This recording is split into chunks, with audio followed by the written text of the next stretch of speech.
Hey there, beautiful people. It's Dina, bringing another daily dose. I just wanted to hop on real quick and just give a word of encouragement to anybody that might be struggling with isolation, loneliness, feel like they're lacking quality friendships, or even just any friend for that matter to talk to or just spend some time with. And this journey of being a special needs mom, that can be something that's a real challenge to try to find somebody that really understands what you're going through or can handle the weight of what you're going through. A lot of times, if I have to bring Gracie with me, I spend the majority of the time apologizing for Gracie's behavior or honestly just distracted. It's not even that she's doing anything that's disrupting the environment. It's just distracting when she's constantly asking for questions or when we're going to leave. And I don't really get to spend good quality time with this person that I am there to visit with. And so I also have a podcast called the 𝗀𝗲 Mamas, and I do this with my friend Christina. And we just did a few episodes about friendships. One of the episodes that we did, I think it's episode 10, is about isolation, loneliness, and friendships, in the world of being a special needs parent or somebody that's going through an extreme parenting situation. And then episode 11 was about what does a special needs mom need as a friend? And then how can we be a good friend? And then we're going to be doing another episode coming up this week. They launch every Wednesday. But this one is going to be a continuation on how do we ourselves be a good friend to ourselves. So that's really what this message is about. There were so many years in my life where I felt alone even though there were people around me.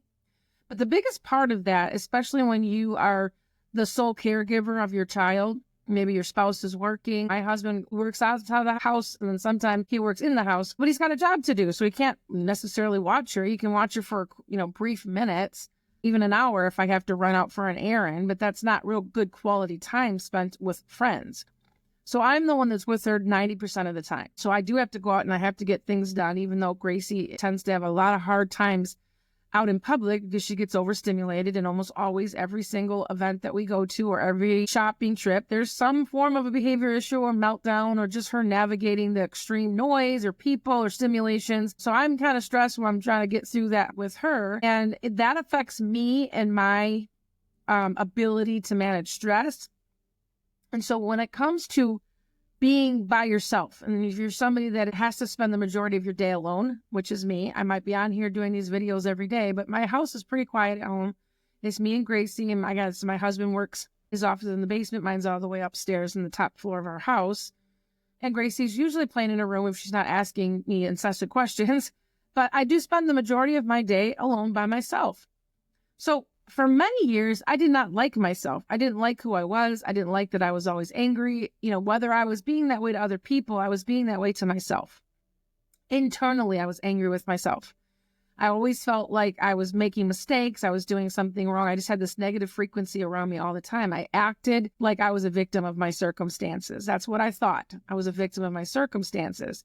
So if you are the kind of person that is going through something extreme, you have a difficult parenting journey, it could be a difficult marriage, it could be a health issue, finances, whatever that is, and something that I would say is heavy that you have to carry, and you don't have enough people around you that can really support you. And a lot of times, as I've shared many times on this channel, sometimes just, sharing your stuff with other people is not the best idea, because number one, we first should be going to God, but number two, that person that you're sharing that with may not be able to handle the weight of what you just shared with them. They don't know what to do with that. It's almost like, okay, thank you for sharing, but now what do I do? And they don't really know how to support you. So sometimes sharing with somebody else isn't really the best thing. So then what does that leave me? If I can't share it with somebody else and there isn't anybody else available, then I'm going to have to learn to encourage myself. So that's what my journey was. God did not actually bring people into my life, friendships into my life until I actually learned how to be friends with myself. And I actually learned how to be friends with God. I first had to understand a relationship with him. And I had to understand how he saw me and who he was for me. And the more I understood who God was for me and who I was for him, I was able to see myself through a different lens. And it was through that healing that I was able to finally see myself in a light that was not a lie from the enemy, that I wasn't this bad person and that I wasn't unlovable. I had to learn to love myself first. And I'm not saying that in some weird way. I'm just saying that you have to learn to be your own best friend.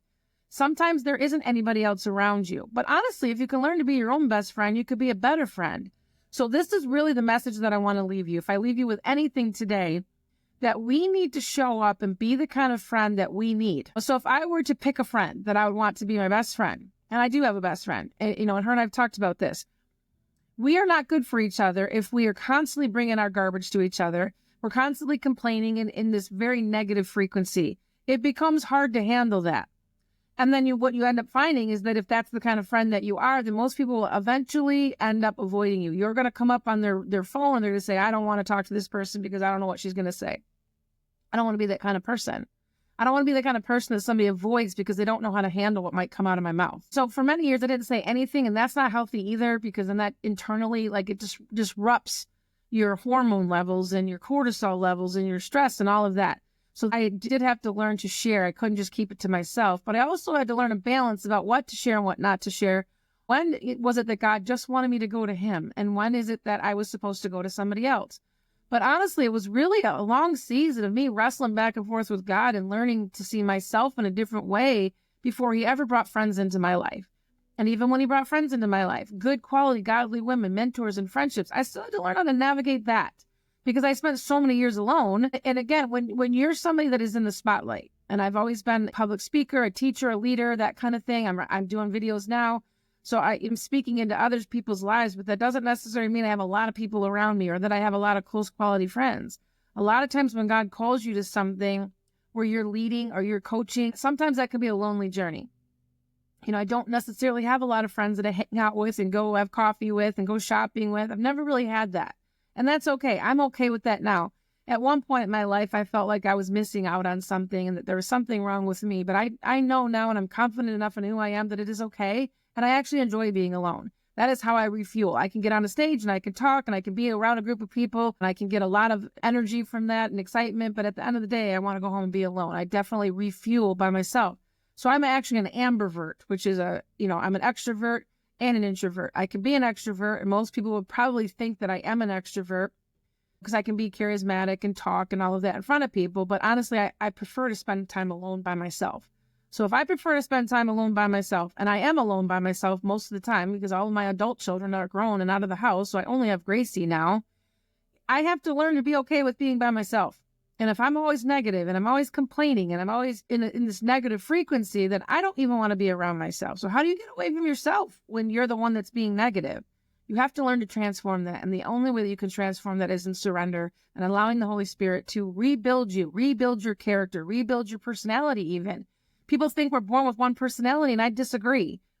I think that we can transform our personality into who we choose to be. Now, I don't know if I'm ever going to be somebody that is just quiet and never wants to talk to anybody, but I can absolutely learn how to be okay when I'm quiet. I can absolutely learn how to be okay when I'm by myself. And I also think we can move in and out of different personality traits. Sometimes we can be happy. Sometimes we can be serious. Sometimes we could be somebody that takes the bull by the horns and leads people. Sometimes I just want to sit in the back and let somebody else do it.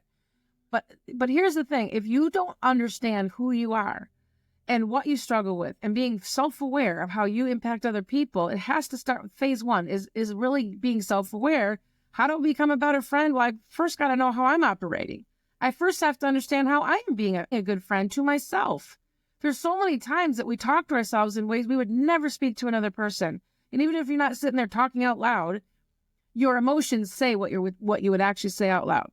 If you're yelling or screaming or upset, it becomes behavior, an attitude. It becomes our actions. What we think about, what we believe, who we think we are becomes what we end up manifesting out in our actions. So I had to really turn that all around. And it didn't happen from God bringing a whole bunch of people into my life.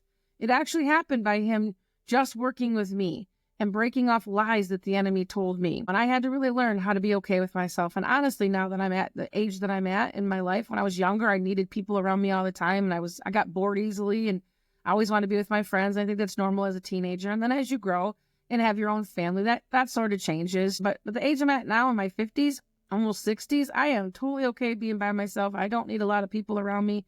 I don't need a lot of acknowledgement from people, because I've learned how to do that for myself. I've learned how to encourage myself in the Lord, just like David had to do. He had to learn to encourage himself. There isn't always going to be somebody around that you could talk to. There isn't always going to be a lot of time that you can have quality time with somebody or quantity of time with somebody. So if that only leaves me, then I better really enjoy being with me. If I'm the one that I have to spend the most amount of time with, then I better really enjoy being with that person. This whole journey is about learning to be in love with the person that I am, the one that God created me to be. And I'm the one that's got to be with myself for the rest of my life. Besides God, I am the only one that's going to be with me for the rest of my life 24/7. So I better really learn to like that person. And until I can learn to like that person, I can't learn to really love and like somebody else. So that's really what I want to encourage you. Don't give up. If you're feeling isolated and lonely, God might actually have you hidden right now. He might have you protected away so he can do some work on you so that you could actually learn to love yourself so that you could attract those people. You're going to attract what you are.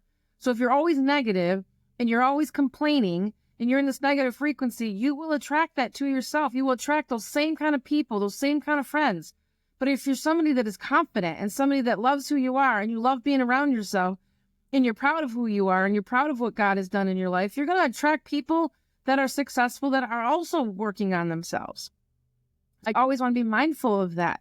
And I can tell when I've gotten away from that, I start getting agitated. I start getting annoyed. I start feeling depression and despair starting to sneak back in. And I know that I've got to pull it together, and it's not going to be from somebody else. It's me. It's me having a hard conversation with myself and surrendering it to God. I'm just kind of having a do-over. Maybe I need to take myself out on a date. Go do something with yourself. Pamper yourself, whatever that is. I'm not one that go get, pedicures and do bubble baths. Sometimes just being alone by myself with my worship music or just being able to talk to God is enough to refuel me. Sometimes just getting out in nature, going for a walk. I don't really need to have a lot of pampering, but I do like to spend time alone with God. And that really is what it takes to just kind of get me back on track. So anyway, I hope this encourages you. Please don't give up. God is doing something even through those isolation and lonely seasons. I promise you, you will be able to truly look at yourself the way he sees you if you allow him to show you that. So God loves you. He is madly in love with you. He wants a relationship with you. I love you, and I can't wait for us to be back together again. Have an awesome day.